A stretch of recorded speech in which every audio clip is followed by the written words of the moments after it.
Hello बेटा जी, तो हम लोग बात कर रहे हैं आज लेंस मेकर फॉर्मूले की। लेंस मेकर फॉर्मूला होता क्या है? तो बेसिकली ये एक ऐसा फॉर्मूला है जो मैन्युफैक्चरर यूज करते हैं to design a lens. Formula क्या कहता है? 1/f इज इक्वल टू म्यू2 माइनस म्यू1/म्यू1 in bracket 1/r1 minus 1/r2। ये है मेरे पास लेंस मेकर फॉर्मूला। यहाँ पे f फोकल लेंथ है, म्यू2 is the refractive index of the denser medium. जैसे ग्लास का रिफ्रैक्टिव इंडेक्स है म्यू2 और बाहर जो रेयर मीडियम है जैसे कि एयर मान लेते हैं तो इसका रिफ्रैक्टिव इंडेक्स माना है हम लोग ने म्यू1। r1 and r2 are the radius of curvature for the two surfaces.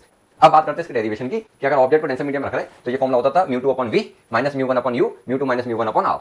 अब इस एक्सप्रेशन में हम लोग क्या करेंगे? इस डायग्राम के अकॉर्डिंगली सब्स्टिट्यूट करेंगे। तो म्यू2 is the refractive index of the second, वो तो वही रहा। अब यहाँ पे v क्या है? तो v is the image distance from the optical centre. अब देखिएगा अगर लाइट रे आके पहली सरफेस पे टकरा रही तो this will be the object distance, और इसके लिए इस वाले सरफेस के लिए अगर मान लेते हैं ये सरफेस नहीं तो इमेज जो बनेगी वो यहाँ पे बनेगी, यानी कि I1 will be the image for this first surface. Clear है? यहाँ से यहाँ तक की दूरी हम लोग ने मानी है v1, तो इमेज डिस्टेंस यहाँ पे कितना हो जाएगा? इंस्टेड ऑफ v हम लोग ने क्या लिया? v1 minus म्यू1/u। अब यहाँ पे ऑब्जेक्ट डिस्टेंस कितना है? यहाँ से यहाँ तक, तो it is taken as u is equal to म्यू2 माइनस म्यू1/r। अब r कौन सा? जिस पे लाइट पहले टकराएगी उसका जो रेडियस ऑफ कर्वेचर होगा उसको r1 लेते हैं। लाइट जिस सरफेस पे बाद में टकराती है उसके लिए जो रेडियस ऑफ कर्वेचर होता है उसको r2 लेते हैं। क्लियर है? इस बेसिस पे हम लोगों ने इसको r को रिप्लेस करा एज r1। सिमिलरली अब देखिएगा क्या होगा। अब अगर इस वाले सरफेस की बात करें, दूसरे सरफेस की, तो दूसरे सरफेस के लिए अगर लाइट रे देखा जाए इस तरीके से आ रही है, ठीक है, यानी कि यहाँ पे ऑब्जेक्ट डिस्टेंस हमें नहीं मालूम, तो जो ऑब्जेक्ट है वो यहाँ पे काम करेगा एज अ वर्चुअल।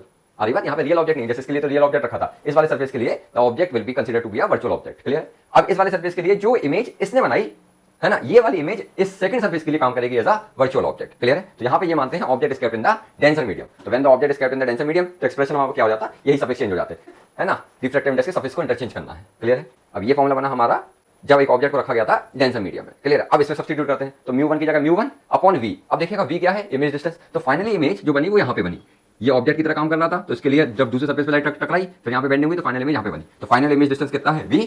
और इस वाले सरफेस के लिए जो ऑब्जेक्ट काम कर रहा है वो ये वाला, तो यहाँ से यहाँ तक का डिस्टेंस हमने माना है v1। क्लियर है? तो अब देखिएगा इसमें फाइनल इमेज जो बन रही है वो v पे बन रही है, यहाँ से यहाँ तक v है, तो हम लोग ने v की जगह सब्स्टिट्यूट करा as final v only. Clear है? म्यू2/u। अब u तो यहाँ से यहाँ तक की दूरी कितनी है? v1, तो हम लोग ने u की जगह क्या सब्स्टिट्यूट करा? v1।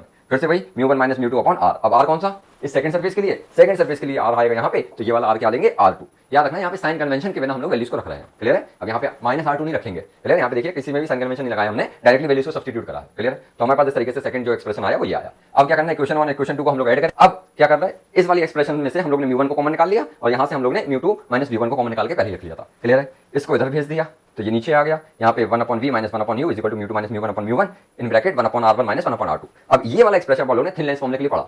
1/v माइनस 1/u को हम लोग ने सब्स्टिट्यूट करा एज 1/f। तो 1/f इज इक्वल टू म्यू2 माइनस म्यू1/म्यू1 in bracket 1/r1 minus 1/r2। तो इस तरीके से हमारे पास क्या आया? फाइनली लेंस मेकर फॉर्मूला आया।